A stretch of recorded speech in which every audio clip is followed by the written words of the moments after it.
Y la verdad que voy a tomarme el atrevimiento de arrancar con algo que planteó Javier recién, que además, no sé si a ustedes les pasó, pero la verdad que sentí mucho placer de escucharte, mucho placer. A veces no es fácil, más allá de la actividad que uno haga o aquello a lo que uno se dedique, no es fácil experimentar en el cuerpo y en uno una sensación de bienestar que otro transmite. Yo supongo, de las veces que lo escuché y sobre todo de lo que escuché hoy, que esta sensación de bienestar que a mí me transmitió Javier Casasrubas tiene que ver con algo que mencionó y que quizás no era el foco de su presentación, pero para mí es lo más valioso o es lo que más me gustó, que es el grado de reflexión profunda que exige la tarea de trabajar.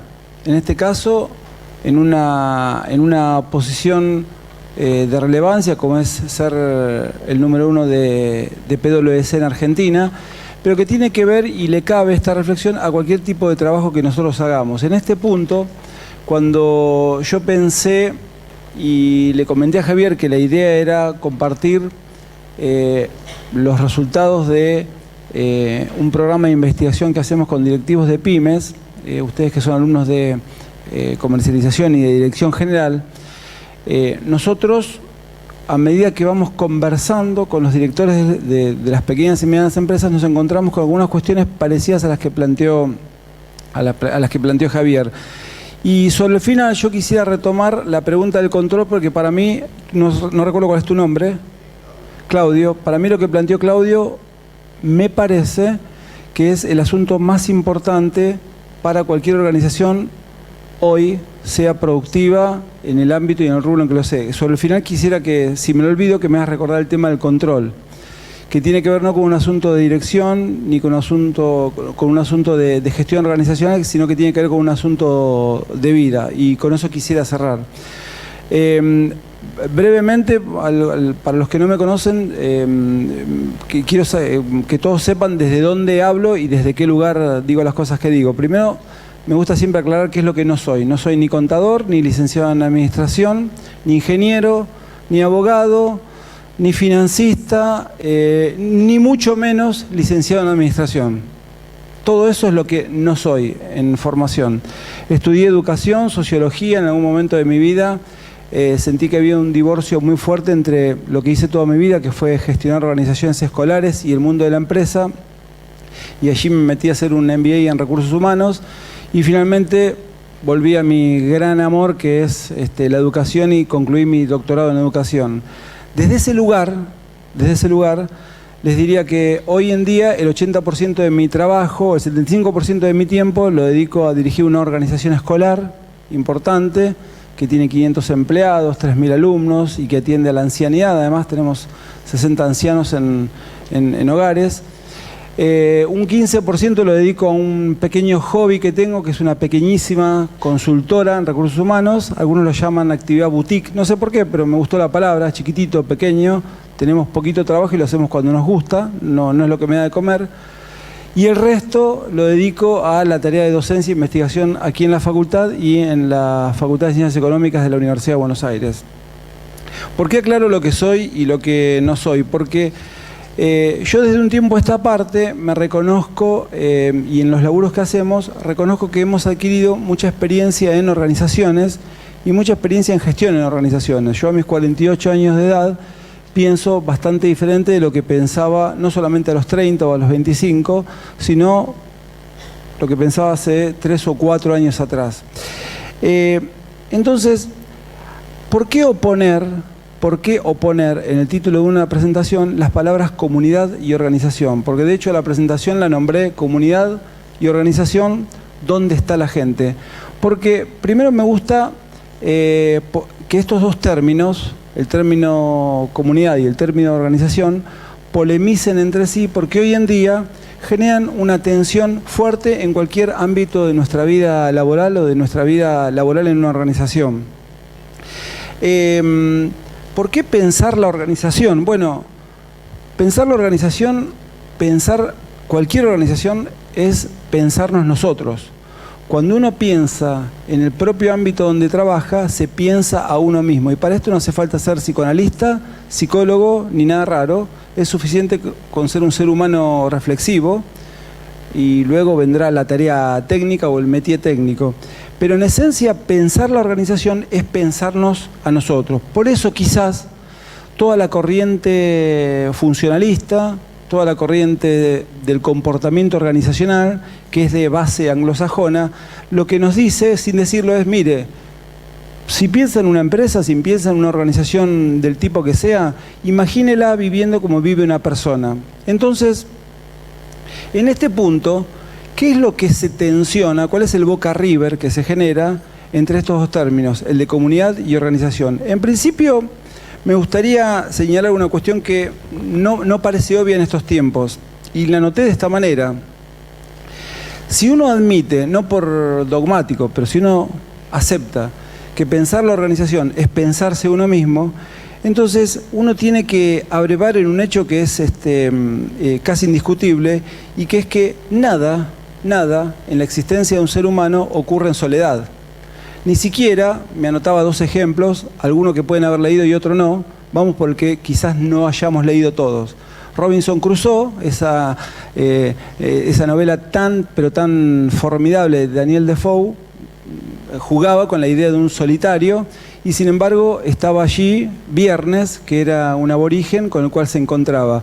Pero sin ir tan lejos, más cercano, hace 10 o 15 años, una película horrible, por cierto, pero película al fin, en la que Tom Hanks representa al náufrago. El náufrago es un náufrago solitario que llega a una isla, pero sin embargo no está tan solo, porque hay un Wilson, que es insisto, en una película muy mala, pero ese Wilson es un otro que nos pone frente a un hecho. ¿Y el hecho cuál es?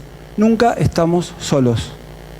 Podrían irse todos, yo quedarme aquí, y por el solo hecho de reflexionarlo, uno nunca está solo, ¿no? El psicoanálisis sobre esto, Javier lo mencionó, ha estudiado bastante, no la conducta humana, sino el aspecto más motivacional y más profundo de la conducta humana. Uno nunca está solo.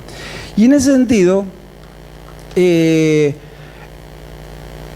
cuando uno reflexiona mínimamente de dónde venimos, bueno, en algún momento nosotros y nuestras madres fuimos la misma cosa, por una cuestión de naturaleza biológica.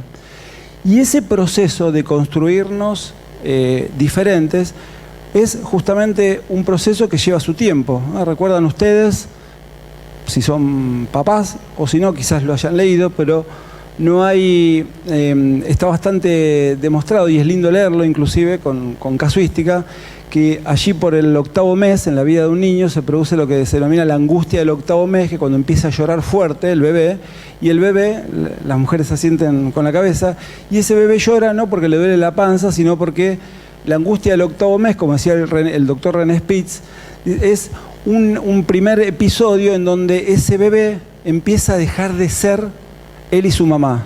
Empieza a tomar distancia y empieza a reconocer que él es otro. Y que él es tan otro que inclusive va a tener que empezar a bancarse el dolor de no tener la teta cuando él la quiere. Entonces, fíjense que en un hecho simple, quizás trivial, quizás hasta lúdico, uno debe admitir que en ese primer inicio somos nosotros y nuestras madres, nosotros y nuestra mamá, y luego nos empezamos a separar. Esa otredad, que es la construcción del otro, exige un esfuerzo enorme. Vaya a saber cuándo empieza desde el punto de vista genético, evolutivo, pero exige un esfuerzo enorme. En ese proceso, y a lo largo de toda la vida, hasta que morimos, hay dos variables que siempre se dan en cualquier ámbito de lo organizacional. Recuerden, lo que yo propongo es discutir organización y comunidad. Una variable es la variable espacio y otra variable es la variable tiempo. Siempre la variable espacio y la variable tiempo van a ser dos vectores que van a ir a veces más o menos paralelos, a veces se van a tocar, pero siempre van a estar presentes en cualquier ámbito de reflexión de lo organizacional. La oficina, anoté palabras de lo espacial y de lo temporal. La oficina, el laburo, la empresa, la fábrica, el estudio, son todos son todos espacios y tiempos. Hay un libro formidable de Naomi Campbell que se denomina El no lugar, los no lugares, ¿sí? ¿Alguno lo pescó por ahí? ¿Lo leyeron? Bueno, lo recomiendo. Un no lugar es un shopping. ¿Por qué es un no lugar? Uno entra a un shopping de aquí, de allá, de acullá, donde sea, y parecía ser que el tiempo y el espacio son universales. Es un no lugar. Los no lugares generan actitudes naturales de consumo. Y sobre eso, sobre el final, me gustaría hacer un comentario a propósito del control. Pero ¿por qué traigo a colación esto? Porque en verdad el primer hecho tangible, concretito, medible, absolutamente concreto de la experiencia de la otredad es lo que uno denomina comúnmente la familia. Cuando uno habla de la familia, aquí me anoté la familia tipo. ¿Se acuerdan ustedes la denominación sociológica familia tipo? ¿Qué era la familia tipo? Suponía un hombre papá, una mujer mamá, un hijo varón y una hija mujer, ¿sí? La familia tipo nunca existió. Es un invento de la sociología para identificar y categorizar desde el punto de vista socioeconómico una unidad que sea generalizable para hacer un análisis social. Pero la familia tipo nunca existió. De hecho, existió tan poco como tampoco existen las mujeres que entran en los talles de Paula Candanvers. Ustedes van a ver los talles de Paula Candanvers y mira, cero, o si los hombres tienen uno a veces tiene la desgraciada situación de padecer ir a comprar un regalo. Es fácil porque siempre queda bien, pero piensa en la mujer al que se lo va a obsequiar y ve talle 0, 1, 2, 3. Y piensa en la señorita, la joven, en fin, la agraciada, y dice, y no hay más. Y el talle 3 es una cosa chiquitita así, y en la calle yo nunca vi un talle 3. No lo veo acá, no lo veo. Entonces, y sin embargo es prevalente, es modelo. Entonces, aquello de la familia tipo es un invento de la sociología funcionalista. Pero ¿por qué lo traigo a colación? Porque en verdad es la primera experiencia humana que tenemos de comunidad. Si uno empieza a escarbar con una pala, ¿no?, en el propio ser, y dice, a ver, y escarba, y se pregunta, bueno, a ver, ¿cuál fue mi primer sentimiento de comunidad? Es la familia. Ahora, desde hace mucho tiempo, la idea de papá y de mamá ha sido sanamente superada. Hoy se habla de la función paterna y allí, haciendo función paterna, hay hombres y mujeres, hay papás biológicos y papás que no son biológicos, y haciendo la función materna hay mamás biológicas, mamás que no son biológicas. Entonces, todo este conjunto de cosas no habla ni del desorden, ni del caos, ni de nada raro, frente a lo cual mi abuela se hubiese asustado porque era una defensora de la familia tipo, tradición. Simplemente lo traigo a colación para que uno, cuando habla de lo organizacional, y ustedes están preparándose para ser CEOs o directores generales de compañías, piensen o pensemos cuáles son las posibilidades que tiene lo organizacional para conducir y para producir trabajo. Entonces, esta primera experiencia comunitaria, la de la familia, ¿por qué una familia es familia? Hablé recién de la función materna, de la función paterna, lo biológico, lo hereditario, lo propiamente biológico, en realidad se pierde al momento de nacer. Cuando uno nació, cuando uno salió de la panza de la mamá, todo el paquete innato, biológico, lo hereditario, prácticamente se empieza a perder. Y entonces, allí lo que empieza a suceder, lo que comienza a suceder, es una cuestión muy curiosa y que para mi especialidad o para mi modo de ver la vida organizacional es lo más interesante, y que es que empiezan a existir lo que denominamos los vínculos. Y resulta ser que los vínculos, el hecho de estar frente a otra persona, pero no necesariamente en tiempo y espacio, estar frente al otro, los vínculos no son casuales, sino que son causales. Los vínculos no son naturales, sino que son humanos.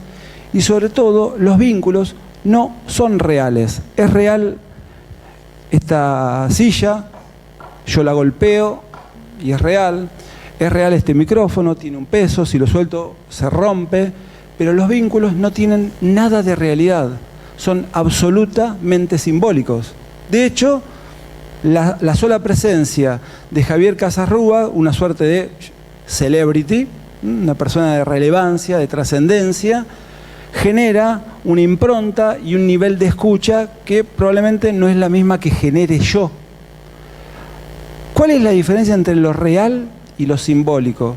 La diferencia es que en el ámbito de lo humano nada es real, todo es simbólico, todo es consecuencia de la pura sospecha, intelección, creencia. Y esto es bien interesante porque resulta ser que con solo compararnos con el reino animal, nuestras motivaciones, nuestras ganas, nuestros deseos, nuestro modo de actuar cambia sustancialmente. Entonces,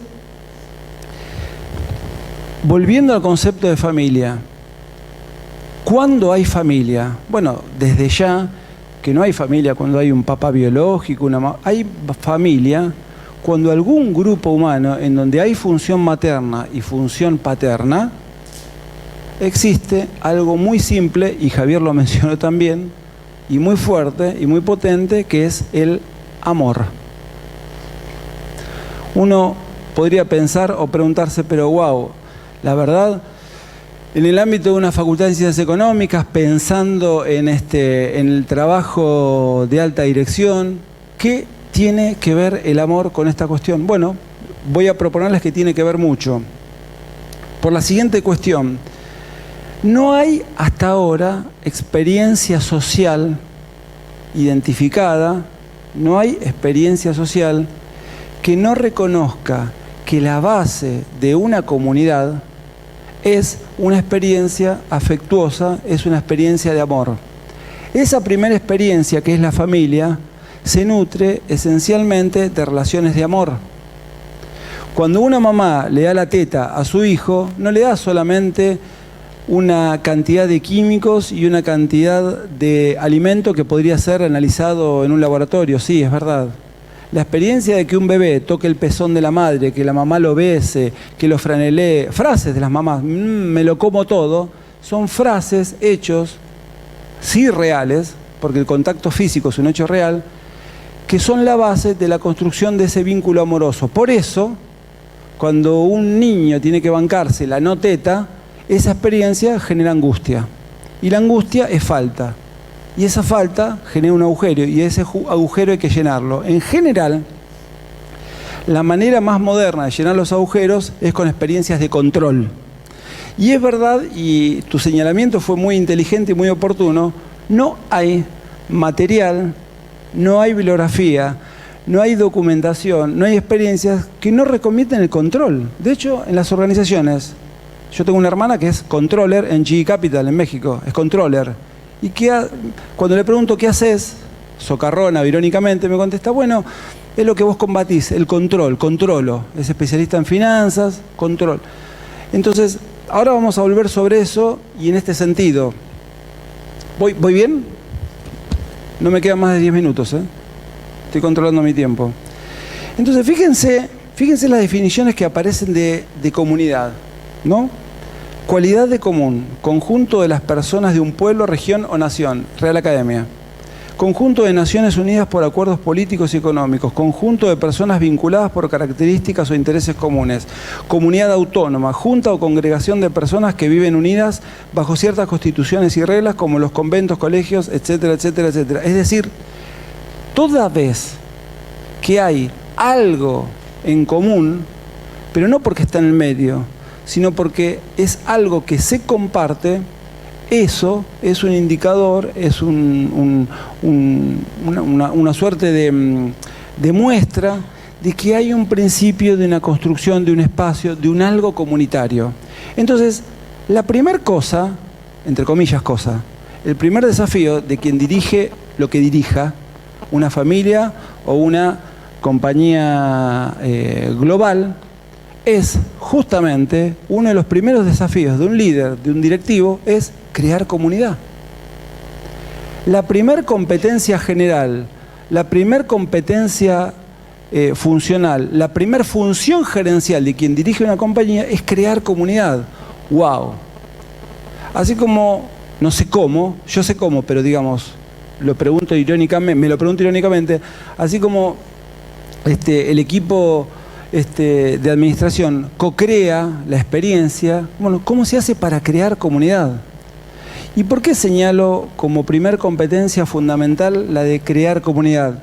Porque en verdad, una de las cuestiones que uno más escucha en los directivos con los cuales uno se contacta, y hablo de los resultados de nuestro trabajo de investigación, en general directivos de pequeñas y medianas empresas, en general del sector industrial, del conurbano, es que la dificultad mayor que tienen es justamente para crear comunidad. No lo expresan de esta manera, pero cuando un jefe, cuando un directivo señala que no encuentra cómo poner a la gente detrás de un objetivo, cuando un directivo nos transmite su preocupación respecto de que hay un paisano de cada pueblo y todos piensan diferente frente a una norma de calidad, cuando un directivo nos comenta que está preocupado porque el proceso de certificación en una norma de calidad se vuelve burocrático y nadie entiende cómo mejora la calidad, pero eso sí, todos de manera disciplinada y de manera cumplidora van a llenar el manual y van a llenar con cruces. Y entonces muchos dicen, bueno, tengo a la gente trabajando para que cumpla. ¡Qué bien!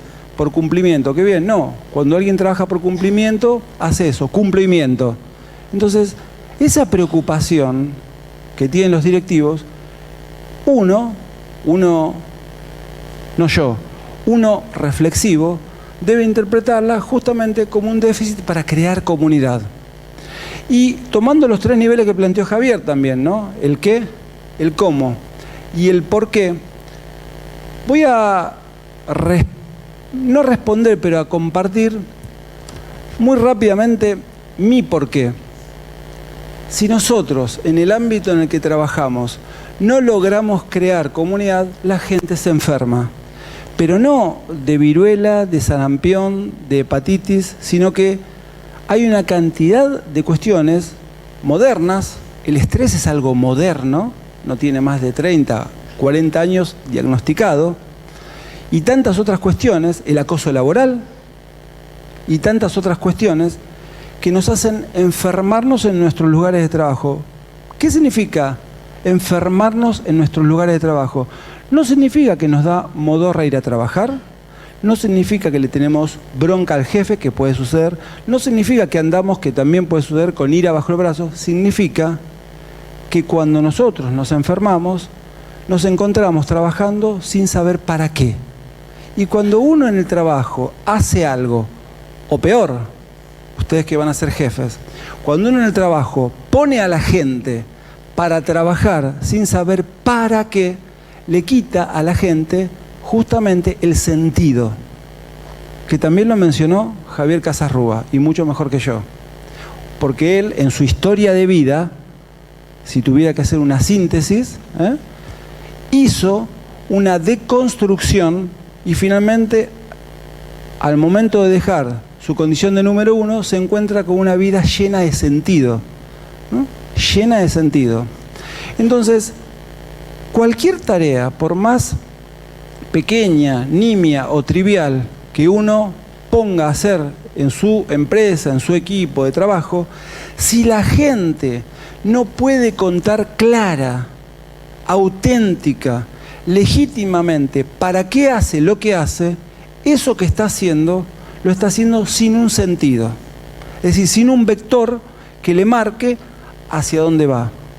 Y cuando trabajamos sin sentido, cuando hacemos tareas de la naturaleza que fueren, pero en este caso de naturaleza productiva, porque estamos pensando en organizaciones que producen bienes y servicios a la escala que fuera, en una economía competitiva, cuando uno trabaja sin sentido, la enfermedad que a veces nos toma el cuerpo es la enfermedad de no sentir libertad.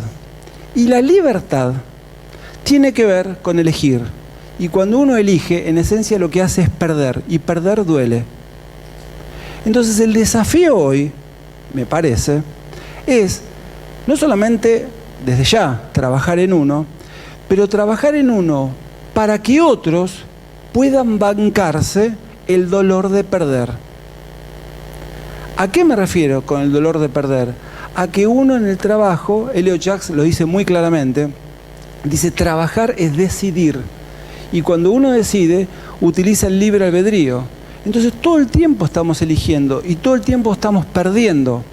Y todo el tiempo nos está doliendo el perder. Tengo dos caminos, elijo uno, pierdo el otro. Es como cuando uno va a comprar. Entra al shopping, me compraría todo, pero no me puedo comprar todo. Me termino comprando, me gustan estos dos modelos, pero me llevo este. Y bueno, me llevé el que quería, pero es decir, la pérdida es constitutiva de nuestra existencia.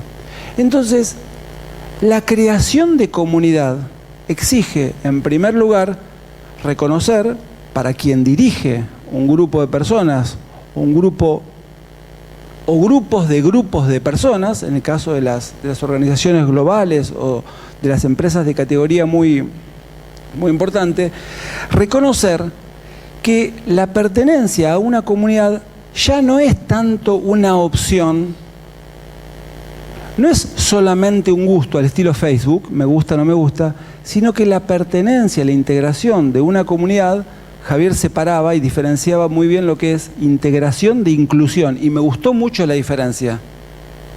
Integrar tiene que ver con meterse más en el entramado. Incluir, en general, tiene que ver con meter adentro de algo. Hizo muy buena diferenciación. Entonces, ¿qué es lo nuevo hoy? Quizás que la integración de una comunidad es una necesidad humana. Necesitamos, él listó la jerarquía de Maslow, necesitamos sentir que integramos comunidades. Necesitamos sentir que formamos parte de. Por eso, yo me harto de repetirlo, cuando uno escucha hablar a alguien de su propio laburo, de su propia empresa, de su propio trabajo, en primera persona, el plural, y dice nosotros en la oficina, nosotros en la fábrica, nosotros en la facultad, nosotros, ese nosotros, esa primera persona, el plural, quizás, probablemente, sea una señal de que ese individuo habla de sí, pero en relación con los otros con los que comparte algo. Por el contrario, cuando uno escucha que un individuo, hablando de su propio trabajo, de su propia oficina, de su propio ámbito, refiere yo en la oficina, yo en el trabajo, yo en la facultad, yo en el grupo, bla, bla, el yo, la primera persona singular, eso a uno le da la sospecha respecto de si ha podido darse una experiencia comunitaria. En las entrevistas es muy lindo escucharlo. Cuando un postulante le pregunta, ¿le parece valioso el trabajo en equipo? Y bueno, salvo que se haya golpeado la cabeza, lo primero que responde es sí, es valioso, es lo más importante del mundo, creo que es fundamental el trabajo en equipo, bla, bla, bla, bla, bla. Ok, si el entrevistador es bueno, ¿qué le pregunta? Cuénteme una experiencia, una situación real en la que usted haya trabajado en equipo. Y ahí no es que aparecen, también aparecen, pero no es solamente la fabulación, la mentira o la fantasía, sino que uno empieza a teorizar, empieza a racionalizar, y ya entramos en la segunda parte, que es la parte de organización, empieza a racionalizar, a ficcionar la experiencia. Y en ese punto lo comunitario empieza a perderse. ¿Y por qué se pierde?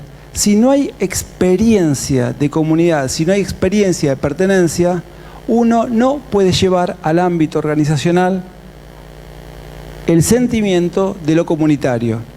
Y en este sentido, ¿qué es lo que más preocupa de este Boca River entre la comunidad y la organización?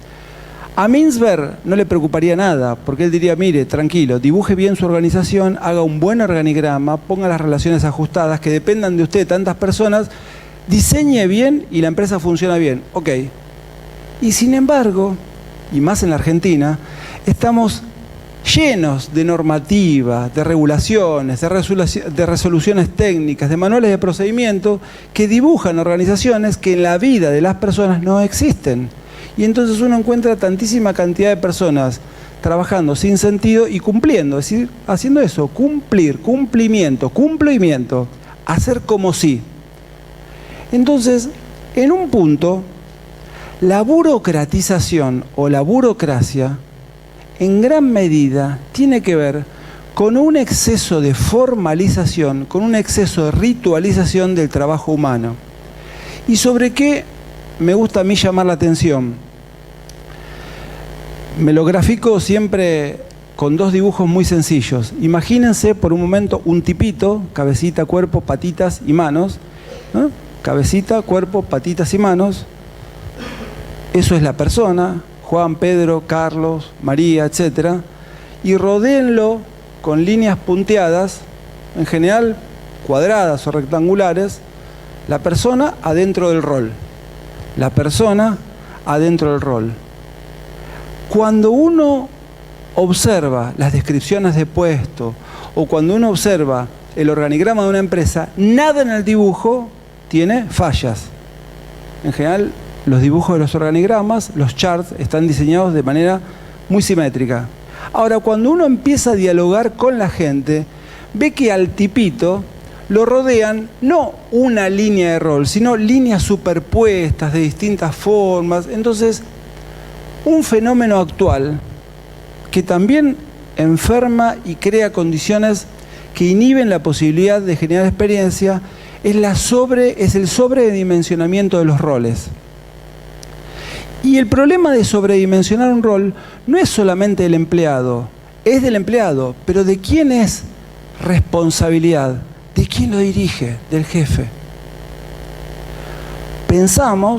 Nosotros alentamos un modelo de gestión en donde el jefe, el CEO, el director general, o como se lo llame, no importa el nombre del rol, sea responsable absoluto por los resultados del trabajo de sus colaboradores.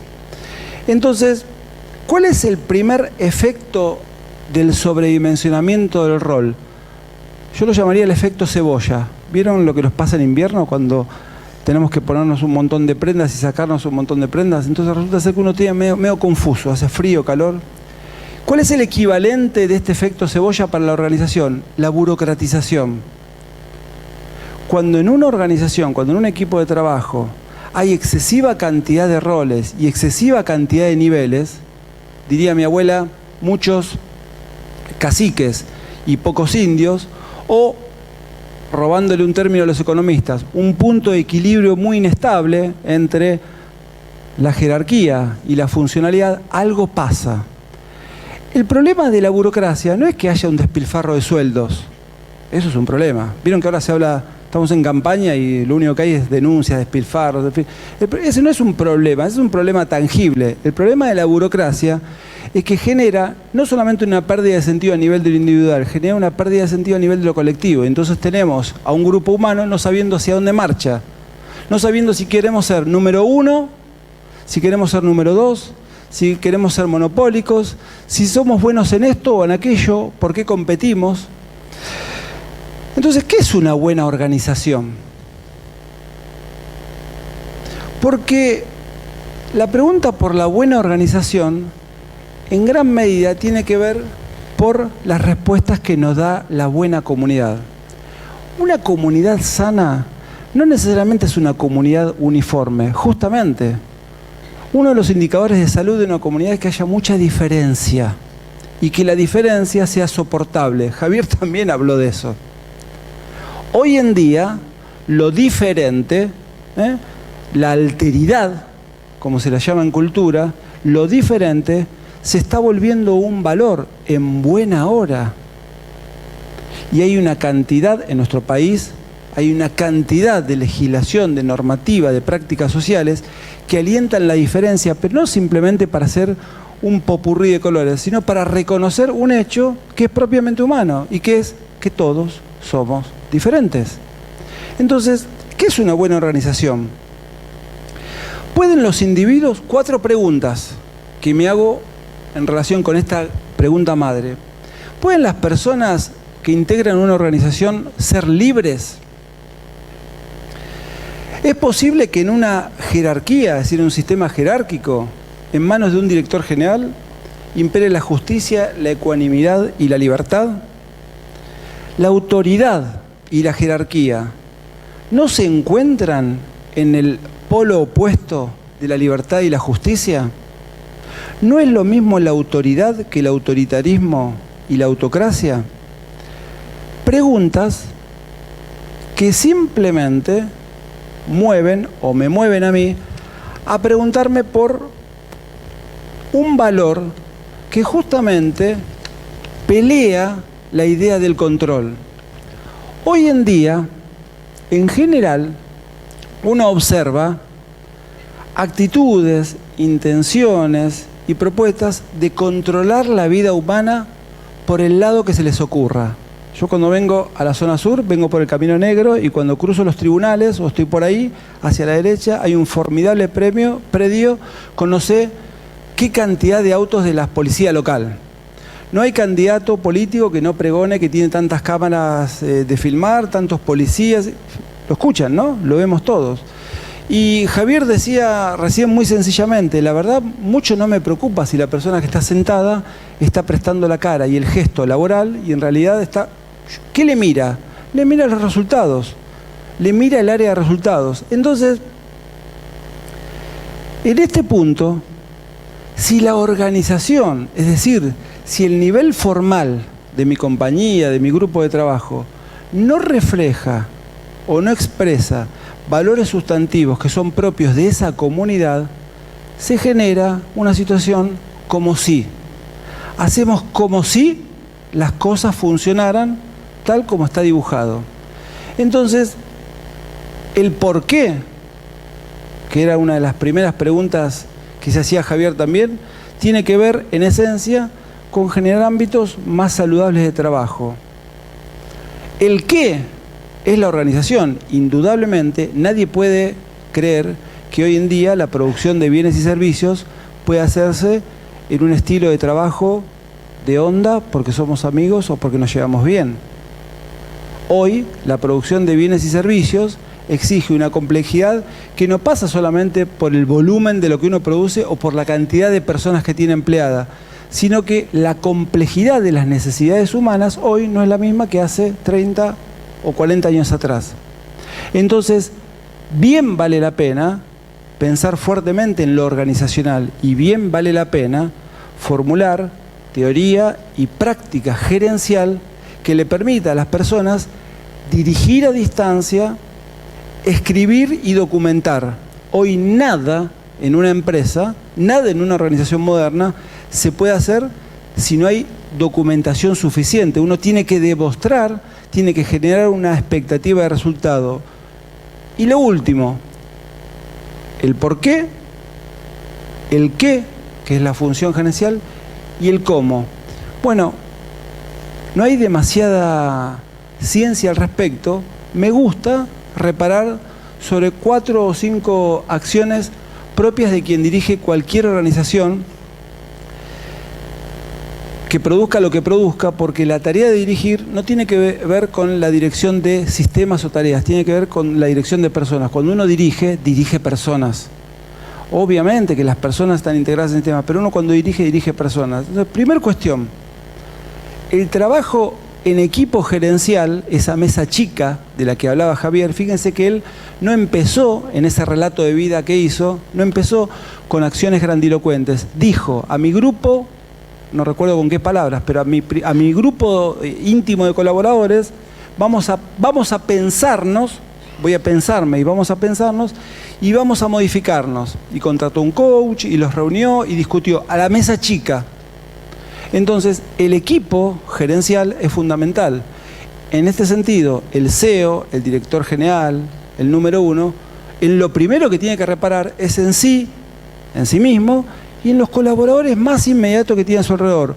No será, por otra razón que esta, creo yo, que muchas veces uno escucha y lee y estudia casos que muestran que los mejores directivos se rodean de muy buenos colaboradores. Es más, el directivo de alta calidad trata de que su colaborador sea mejor que uno. Y en ese esfuerzo no hay una superación humana, hay una superación quizás técnica, pero no humana. Segundo, toda persona que dirige personas tiene que estar en capacidad de fijar contexto, es decir, de marcar la cancha, de decir cómo se hacen las cosas acá. Tercero, planificar, en donde planificar no es solamente soñar. Muchas veces uno le pregunta a un directivo, ¿cuál es tu objetivo para este año? Mejorar. Mejorar no es un objetivo, es un deseo, es una expresión noble. Pero un objetivo tiene que ser posible de ser medido. Cuarto, cualquier acción gerencial requiere asignar tareas.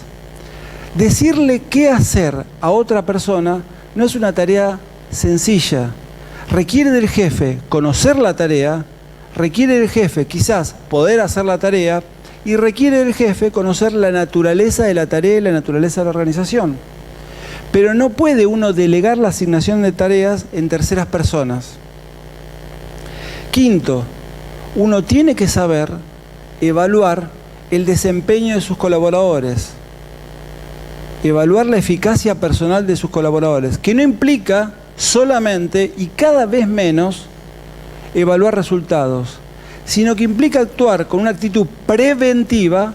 Y cuando uno trabaja en prevención, ¿en dónde pone el énfasis? En los procesos. Los resultados, luego, con sus más y con sus menos, vienen casi solos. Javier en ningún momento, cuando hizo su relato de vida, se planteó cuáles eran los objetivos de largo plazo que tenía. Planteó algún área de deseos y una expectativa, pero en realidad tenía claro que había asuntos que en el proceso había que modificar. Y sobre el final habló de la reducción del nivel de rotación, sobre el final mostró la mejora en los índices de satisfacción laboral en las encuestas que releva, sobre el final. Entonces confíen en que los resultados siempre son consecuencia de una inversión muy fuerte en los procesos de trabajo, que son procesos comunitarios. Por otra parte, hay un área de oportunidad enorme. Yo siempre señalo como uno de los déficits en la formación de contadores y licenciados en administración, lo hemos hablado muchas veces en la reforma del plan de estudios, no podemos insistir en seguir formando a nuestros contadores y a nuestros licenciados exclusivamente con recetas técnicas. ¿Por qué razón hay tanto ingeniero en cargos de máxima dirección cuando que hace 40 o 50 años atrás en los cargos de máxima dirección había contadores y licenciados en administración? Respuesta: me da la impresión, recuerdan que es lo que no soy, ¿no? No soy ni economista, ni contador, me da la impresión de que hubo durante mucho tiempo un paradigma financiero que hoy en día empieza a tambalear. Entonces, cuando el paradigma financiero, es decir, maximizar beneficios y hacer plata con plata, deja lugar al paradigma productivo, hacer plata, generar dividendos, beneficios, pero con trabajo humano, eso le da paso a profesiones, a profesionales que puedan tener más en consideración lo humano. Y allí, me parece, con solo ver el plan de estudios de un contador y un licenciado en administración, un profesional de las ciencias económicas tiene mayor cantidad y mejor calidad de fortalezas que un ingeniero. El entrenamiento en el rol. ¿Quién entrena a la gente para hacer la tarea? El jefe directo. Si uno delega el entrenamiento del rol en otras personas, es como si el papá y la mamá delegaran la educación del propio hijo, vaya a saber en quién y en cómo. Cuando uno se piensa como jefe, puede hacerse las preguntas respecto de qué haría y qué no dejaría de hacer como padre. No es que un jefe sea un padre, pero en gran medida el liderazgo y lo que inspira el liderazgo también tiene que ver con ese largo plazo que solo ven las personas que no están más viejas, que tienen mayor sabiduría. Por eso cuando uno escucha que los papás y las mamás modernos les preguntan a los nenes qué querés comer, qué te gustaría hacer, bueno, también le podríamos preguntar si querrían ir a la escuela o no. Esa lógica de encuesta de la vida moderna no produce resultados sanos en la formación de la personalidad. Imagínense si un directivo de una compañía le preguntara o se preguntara si a los empleados les gustaría hacer lo que él quiere que hagan. Una compañía, un proyecto, no es un menú a la carta. Es un proyecto escrito, con metas y que hay que llevar adelante. Entonces el desafío actual es crear mejores condiciones de legitimidad para que la gente pueda ejercer su libre albedrío, su libertad y poner lo mejor que tiene.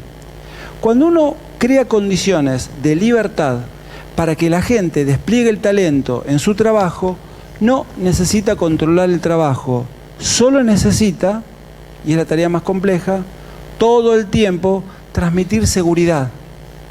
Y la seguridad se transmite promoviendo justamente el valor contrario al control, que es el valor de la confianza. Entonces, el primer día de trabajo, el jefe no le dice al jovencito nuevo que llegó: bienvenido, a partir de hoy usted se tiene que ganar mi confianza. Es todo lo contrario: bienvenido, tiene toda mi confianza y todo el peso de la responsabilidad lo tiene usted. Yo estoy, y a eso se lo llama modernamente el liderazgo en servicio. ¿Para qué está un jefe hoy? ¿Para qué existen los jefes? ¿Para qué tiene que haber directivos si no controlan? Esa es una pregunta mortal. Si no controlo, ¿qué hago? ¿Para qué existo como jefe? La única razón de ser de un jefe en una organización es mejorar y agregarle valor al trabajo del otro. Es decir, al final de la jornada, al final de la sesión de trabajo, al final de un ciclo de trabajo, el colaborador tiene que sentir, y me toco el pecho porque no es un hecho objetivo y documentable al estilo de una tasa interna de retorno. Un colaborador, que es un ser humano, tiene que sentir que como consecuencia del efecto gerencial de su jefe, él es mejor y puede hacer más. Ese es el valor agregado del jefe, ese es el valor agregado de quien dirige. Cuando esto sucede, cuando un empleado siente que mejora como consecuencia de la influencia de su jefe, todo lo que sigue es un círculo virtuoso de confianza, en donde si mejoro como consecuencia de lo que él me da, y lo voy a ir siguiendo, y voy a integrarme, y vamos a trabajar juntos, y va a surgir el nosotros, en un trabajo que es complejo, arduo, y que está minado de modas. La moda de, punto número 1, que la gente trabaja mejor cuando se la tiene cortita.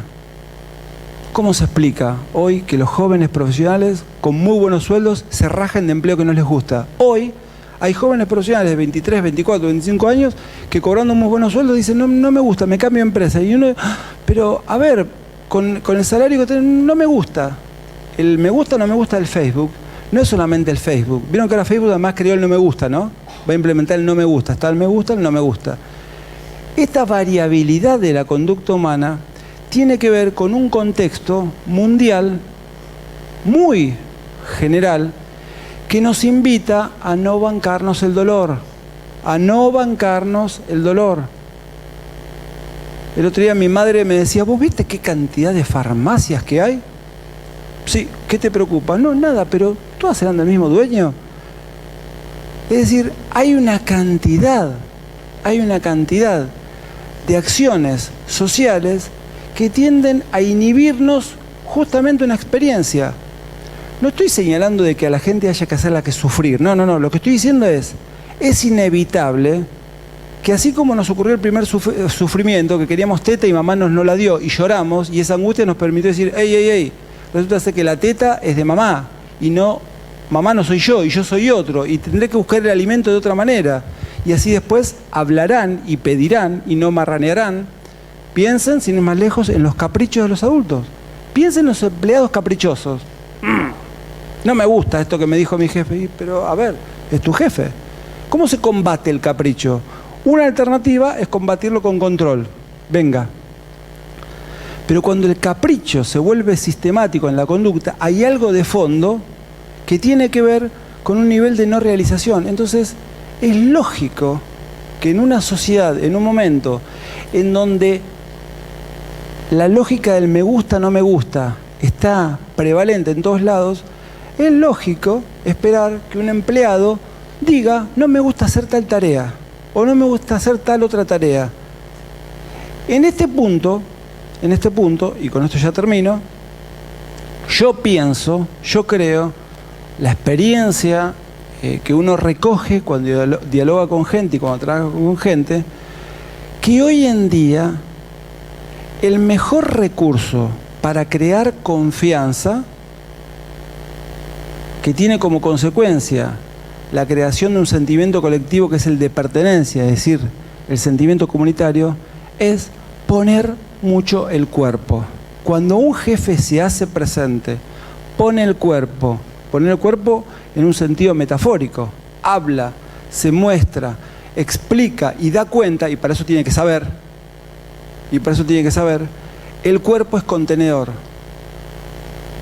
¿Qué nos contiene más si no es el abrazo de alguien que nos ama?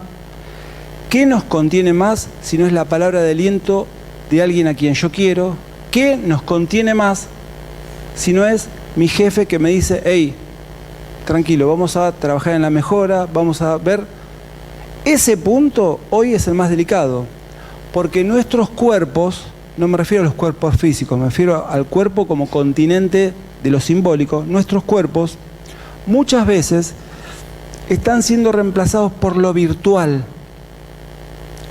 Fíjense ustedes que toda esta cuestión del teletrabajo, toda la composición de compañías que están alocadas aquí y allá, muchas veces nos hace perder de vista que el otro con el que trabajamos es un ser humano que siente. Es un ser humano que siente. Entonces quizás el desafío a corto plazo,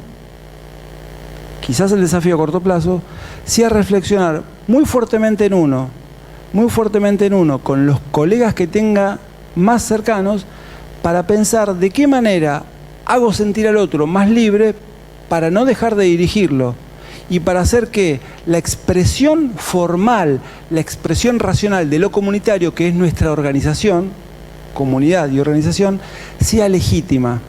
Y es legítimo lo organizacional cuando ese dibujo da cuenta de lo que hay. Cuando el dibujo no da cuenta de lo que hay, se pierde el sentido y uno se enferma. Ojalá ustedes lo puedan hacer. Cuando yo veo que presentan los proyectos en comercialización me parece fantástico y creo que van en ese camino. No tengo nada más para decirles.